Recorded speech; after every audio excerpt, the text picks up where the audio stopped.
13 दिसंबर 2001 दिन गुरुवार हम एसडीजी कैंप से ड्यूटी के लिए पार्लियामेंट हाउस में गए। पालीवाल साहब ने हमारे को वहाँ पर जाके शिफ्ट को ब्रीफिंग किया और अपने अपने पॉइंटों पे बांट दिया।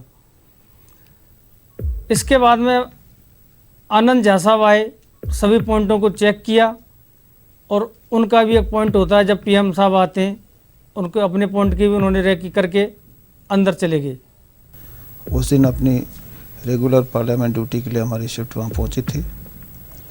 उस क्रम में हमने आयरन गेट नंबर 7 से लेकर बिल्डिंग गेट नंबर 5 तक, जहाँ की प्रधानमंत्री महोदय का आगमन होता है, उसको सिक्योर करने की हमारी जवाबदारी होती है। किसी कारणवश 11:05 पर पार्लियामेंट एडजॉर्न हो गई। उसी एडजॉर्न होने के कारण प्रधानमंत्री महोदय का पार्लियामेंट के लिए आगमन टाल लिया गया। इसी बीच उस समय के एआईजी एसपीजी ने मुझे अपने चैम्बर में बुलाया और कुछ एक विषयों पर हम चर्चा करने लगे। तभी पता चला कि पार्लियामेंट हाउस के गेट नंबर 2 की तरफ से फायरिंग शुरू हो गई है।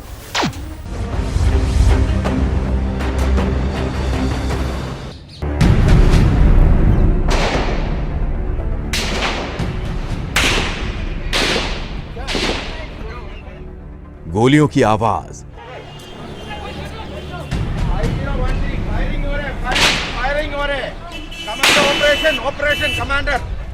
हाथ में AK-47 लेकर संसद परिसर में दौड़ते आतंकी, बदहवास लोग, इधर से उधर भागकर पोजीशन संभालते सुरक्षाकर्मी। उस दिन कुछ ऐसा ही नजारा था संसद भवन का। जो हो रहा था उस पर यकीन करना मुश्किल था, लेकिन बदकिस्मती थी कि हर तस्वीर सच थी। जब जब भारत की तरफ किसी ने आंख उठाने की जुर्रत की है, उसे कुचलकर रख देने वाले भारत माता के लाल सामने आए हैं। इस मिट्टी ने ऐसे ऐसे दिलेर और जांबाज पैदा किए हैं जो देश के किसी भी दुश्मन को धूल चटा देते हैं और जिनका नाम सुनकर खतरनाक से खतरनाक आतंकवादी की भी रूह कांप जाती है। भाड़े के आतंकवादियों का सामना जब होता है उबाल मार रही देशभक्ति से, जब दहशत के सौदागर का सामना होता है देश की रक्षा में लगे और जान की बाजी लगा देने वाले शांति के सिपाहियों से, तब सामने आता है असली जांबाज।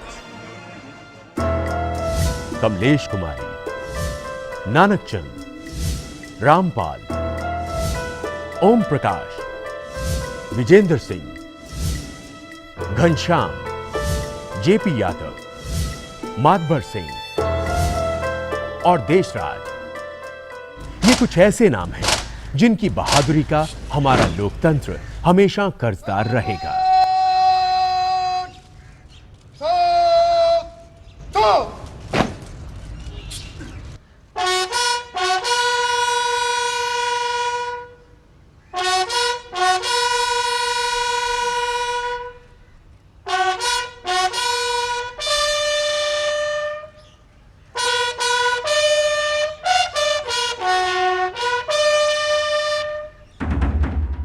तेरह दिसंबर 2001 सुबह 11:20 एक सफेद रंग की एम्बेसडर कार संसद मार्ग पर दौड़ती चली जा रही थी।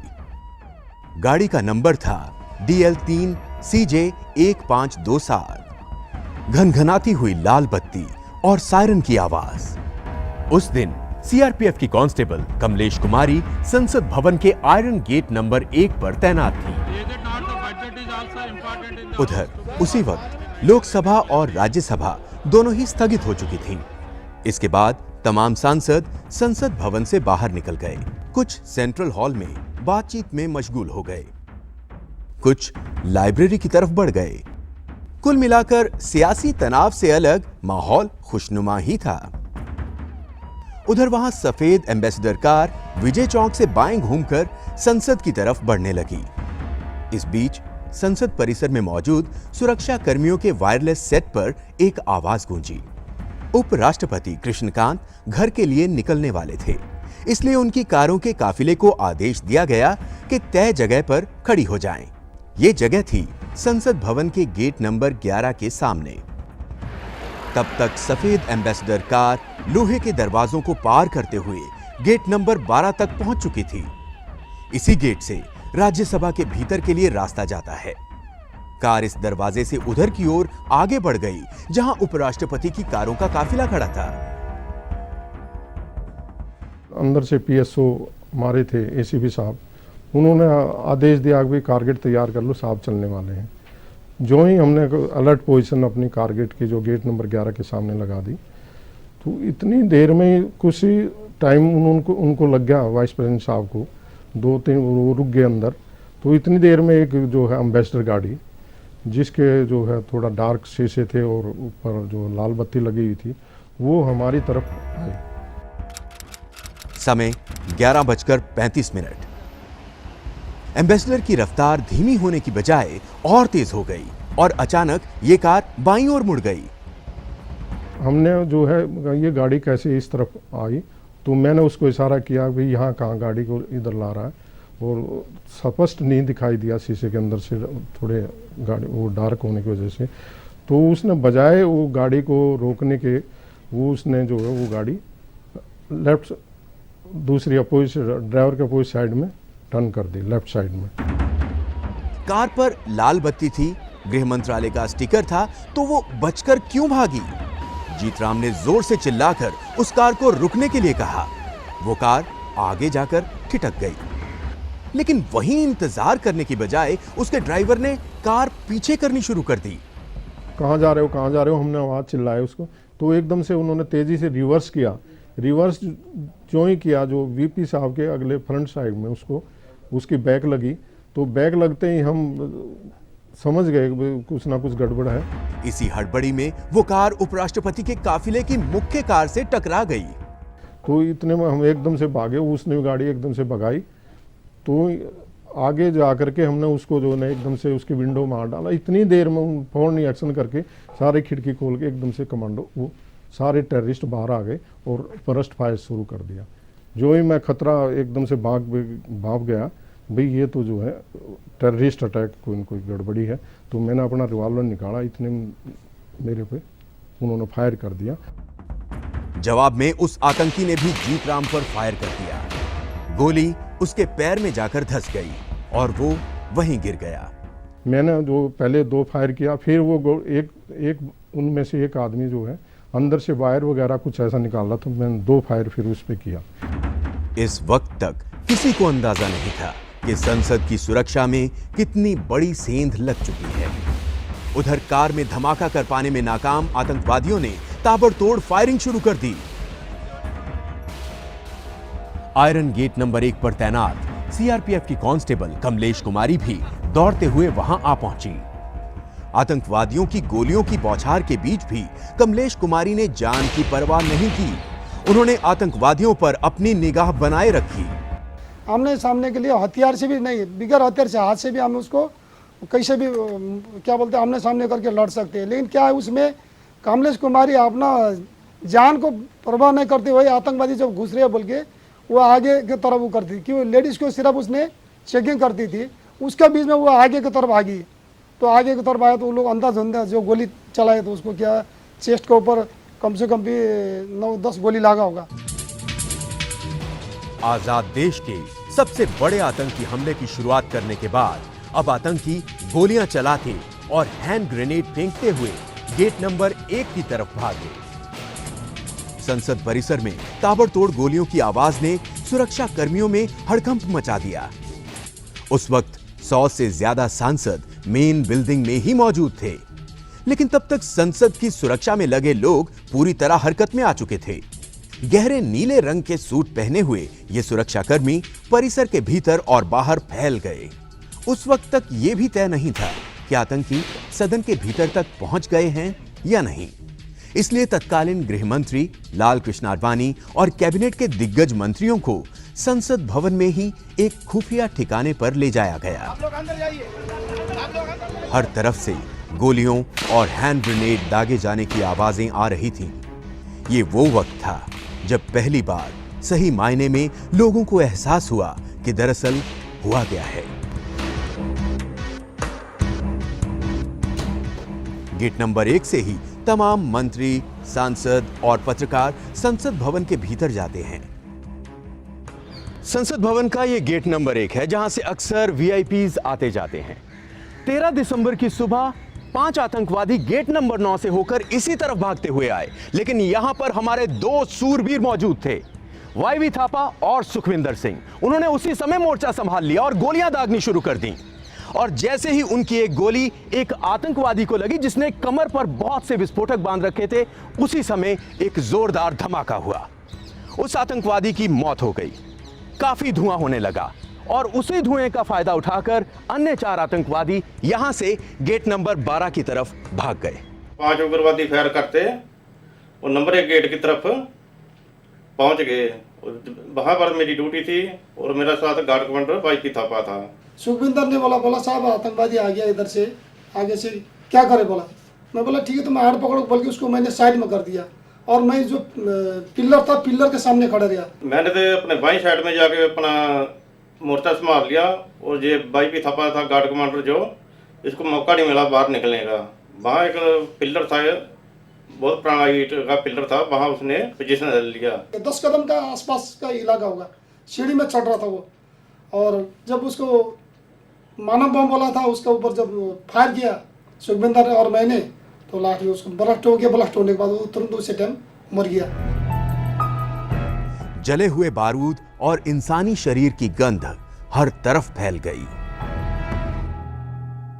जैसे धुएं का पर्दा हुआ, जो 4 लड़के थे उग्रवादियों पीछे की तरफ 11 नंबर की तरफ भाग गए। वहां उन्होंने दीवार को कूदा और 5 नंबर वीआईपी गेट की तरफ जा रहे थे। वहां से उसके आगे डी संतोष मिला था। संसद के भीतर मचे हड़कंप के बीच बाकी के 4 आतंकवादी अंधाधुंध गोलियां दागते हुए गेट नंबर 9 की तरफ भागे जा रहे थे। संसद परिसर के गेट नंबर 9 के सामने ये जो मोर्चा आप देख रहे हैं, 13 दिसंबर 2001 की सुबह यहां पर केवल एक सुरक्षाकर्मी तैनात था, डी संतोष कुमार। जैसे ही 4 आतंकवादी इस दीवार से फांदकर अंदर आए तो डी संतोष कुमार ने उसी समय अपना मोर्चा संभाल लिया और लगातार गोलियां चलानी शुरू कर दी। उनकी गोलियां इतनी सटीक थी कि उन पर आतंकवादियों के नाम लिखे हुए थे। उन्होंने अकेले ने 3 आतंकवादियों को यहीं पर ढेर कर दिया और जो आखिरी आतंकवादी बचा वो आगे की तरफ भाग गया। आतंकियों पर जबरदस्त जवाबी फायरिंग भी जारी थी। सुरक्षा बलों की गोली से 3 आतंकी जख्मी थे, लेकिन वो लगातार आगे बढ़ते जा रहे थे। उन्होंने एक छोटी सी दीवार फांदी और गेट नंबर 9 तक पहुंच गए। संसद के भीतर की इस हलचल के बीच आतंकी गेट नंबर 9 से आगे बढ़ने की कोशिश कर रहे थे। 4 आतंकी गेट नंबर 5 की तरफ लपके भी, लेकिन उन 4 में से 3 को गेट नंबर 9 के पास ही मार गिराया गया। 4 टेररिस्ट दीवार के ऊपर से जंप करते हुए मेरे सामने से बिल्डिंग गेट नंबर 9 की तरफ भागते हुए जा रहे थे। उनके पीठ में बैग टंगा हुआ था, हाथ में AK-47, चारों तरफ फायर करते हुए वो आगे जा रहे थे।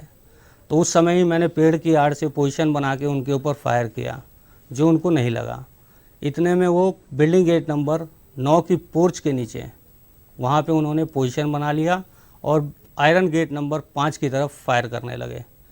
तो उसमें मेरा पोजीशन इधर है, मेरे सामने बिल्डिंग गेट नंबर 9 और बाएं तरफ building gate number iron gate number 5 था। तो आयरन गेट नंबर 5 में जो हमारे जवान थे वो उनके ऊपर फायर करने लगे। आगे भागने का इनको मौका नहीं मिला। इतने में ही मेरे को पोजीशन मिल गई, समय मिल गया और मैंने निशाना ले लेके उनके पेट वाले हिस्से पे फायर चालू रखा। कुछ देर पे कुछ राउंड चलाने के बाद उसमें से एक आतंकवादी नीचे गिरा। कुछ देर में और वहीं पे मैंने फायर चालू रखा, दूसरा भी टेररिस्ट नीचे गिर गया। तो जो 2 बाकी थे वो आगे पीछे हिल रहे थे और चारों तरफ फायर करते हुए जा रहे थे। इतने में मेरे पीछे एक दीवार था, मैंने उस दीवार के ऊपर जंप किया और मेरा रास्ता साफ़ हो जाए, मेरे को साफ़ नज़र आए वो, इस तरफ से थोड़ा सा आगे गया और वहाँ लूप होल बने हुए हैं, उस लूप होल के अंदर से निशाना लिया और उस तीसरे आतंकवादियों को वहाँ पे ख़त्म किया। हालांकि इन 4 में से एक आतंकवादी गेट नंबर 5 तक पहुंचने में कामयाब रहा। यह आतंकी लगातार हैंड ग्रेनेड भी फेंक रहा था। गेट नंबर 5 पर आनंद झा, नीरज पालीवाल और शामवीर सिंह मुस्तैद थे। चौथा वाला था, वो थोड़ी देर के लिए उसी के अंदर छिप गया। फायर बंद हो चुका था कुछ सेकंड के लिए सिर्फ, तो उस समय बोला फायर बंद हो गया। उतने में ध्यान दिए गया तो उसने हैंड्स अप हाथ उठा के बाहर आया तो सब जो एम ले रखे थे हमने डाउन कर दिया। हमने सोचा आत्मसमर्पण करेगा, किसी ने ध्यान नहीं दिया था उसके ऊपर।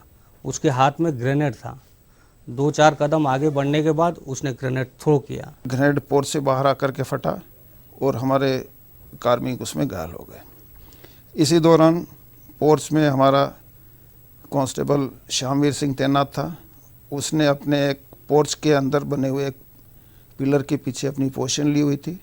उग्रवादी उस पिलर के दूसरी तरफ था। जैसे वो ग्रेनेड उसने फेंका तो मैं पिलर की आड़ लिया, तो वो मैं बचते हुए और सामने से जो उग्रवादी आ रहा था उस पर फायर डाला। गोली लगते ही चौथा आतंकी भी वहीं गिर पड़ा। संसद के भीतर और बाहर मचे घमासान के बीच सुरक्षा कर्मियों को कुछ वक्त लगा ये तय करने में कि क्या खतरा वाकई टल गया है। मैंने सुनिश्चित करते हुए कि जो थ्रेट है वो पूरी तरह से हम लोगों ने उसको ओवरकम कर लिया है और अब कोई ख़तरा नहीं है। तत्पश्चात मुझे और जो घायल कार्मिकों को वहाँ से इवैक्यूएट किया गया। आधे घंटे के भीतर सभी आतंकियों के मारे जाने के बावजूद वो कोई रिस्क नहीं लेना चाहते थे। तब तक सुरक्षा बल के जवान संसद और आसपास के इलाके को बाहर से भी घेर चुके थे। हैंड ग्रेनेड के धमाके और गोलियों की आवाज की जगह अब एम्बुलेंस के सायरन ने ले ली थी। संसद पर हमले को नाकाम करने में 30 मिनट लगे, लेकिन इन 30 मिनटों ने जो निशानी हमारे देश को दी वो आज भी मौजूद है। इस हमले में सीआरपीएफ की एक महिला कांस्टेबल कमलेश कुमारी, दिल्ली पुलिस के 5 जवान एएसआई रामपाल, नानकचंद, घनश्याम, ओम प्रकाश और विजेंद्र सिंह शहीद हुए। इस हमले में संसद के वॉच एंड वार्ड के 2 कर्मी जगदीश प्रसाद यादव और मातबर सिंह नेगी और सीपीडब्ल्यूडी के कर्मचारी देशराज भी शहीद हुए। नापाक इरादों वाला कोई आतंकवादी लोकतंत्र के पवित्र मंदिर के अंदर घुस नहीं पाया। हमले के बाद एक आतंकवादी की लाश गेट नंबर 1 पर पाई गई, दूसरी लाश गेट नंबर 5 पर थी, 3 लाशें गेट नंबर 9 पर पाई गई। ये सारे आतंकवादी पाकिस्तानी नागरिक थे। इस संकट के समय सारा देश एकता के सूत्र में बंधकर खड़ा है। जिन बहादुर जवानों ने आतंकवादियों का संसद भवन पर सामना करते हुए अपने प्राण गंवाए, उनके प्रति हम विनम्र श्रद्धांजलि अर्पित करते हैं। उनके परिवार वालों के प्रति अपनी संवेदना प्रकट करते हैं। हम सब मिलकर आतंकवाद की चुनौती को परास्त करेंगे, इसके बारे में किसी के मन में किसी तरह का संदेह नहीं होना चाहिए। कांस्टेबल कमलेश कुमारी ने अपने दायित्व के प्रति संपूर्ण समर्पण। कमलेश कुमारी को राष्ट्रपति ने मरणोपरांत अशोक चक्र से सम्मानित किया। सर्वोच्च वीरता का प्रदर्शन करते हुए अपने जीवन का बलिदान दिया। स्वर्गीय कांस्टेबल कमलेश कुमारी के पति श्री अवधेश कुमार। कमलेश कुमारी अशोक चक्र से सम्मानित होने वाली भारत की पहली महिला है। The Ashok Chakra being posthumously presented to Constable Kamlesh Kumari from the Central Reserve Police Force. स्वर्गीय श्री जगदीश प्रसाद यादव की पत्नी वॉच एंड वार्ड के जगदीश प्रसाद यादव और मातबर सिंह को भी सम्मानित किया गया। That is Srimati Prem Yadav receiving the posthumous award on behalf of her husband Sri Jagdish Prasad Yadav, Security Assistant at the Parliament House. स्वर्गीय श्री मातबर सिंह नेगी की पत्नी श्रीमती कल्पा नेगी।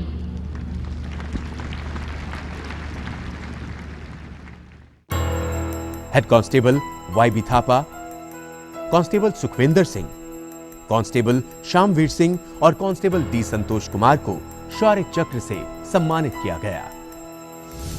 दिल्ली पुलिस के नानक चंद, रामपाल, ओम प्रकाश, विजेंद्र सिंह और घनश्याम जैसे जवानों ने देश की रक्षा के लिए अपनी जान की बाजी लगा दी।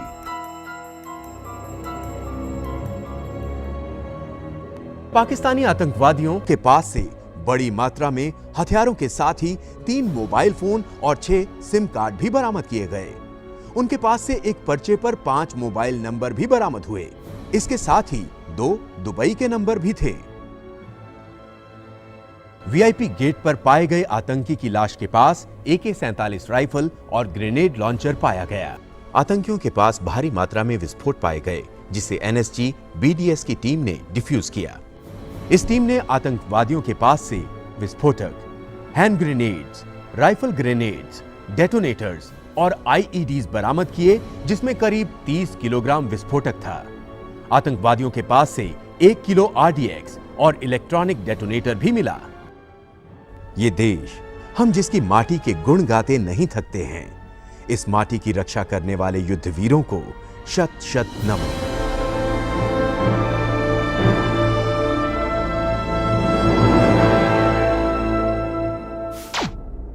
13 दिसंबर 2001 की वो तारीख जिसे भुलाना किसी के लिए भी आसान नहीं है। उस दिन हमारे लोकतंत्र के मंदिर पर हमला हुआ। जैश ए मोहम्मद, लश्कर-ए तैयबा हमारा हौसला मिटाना चाहते थे, उसे खत्म करना चाहते थे, लेकिन हमारे दिलेर सुरक्षा कर्मियों ने उन्हें उनके मंसूबों में कामयाब नहीं होने दिया। हमारे जवानों ने हमारे देश का सर ऊंचा बनाए रखा। और जब कभी भी, न केवल संसद बल्कि कभी भी आतंकवादी कोई भी हमला करते हैं तो हमारे सुरक्षाकर्मी, हमारे पुलिसकर्मी तैयार रहते हैं उनका मुंह तोड़ जवाब देने के लिए।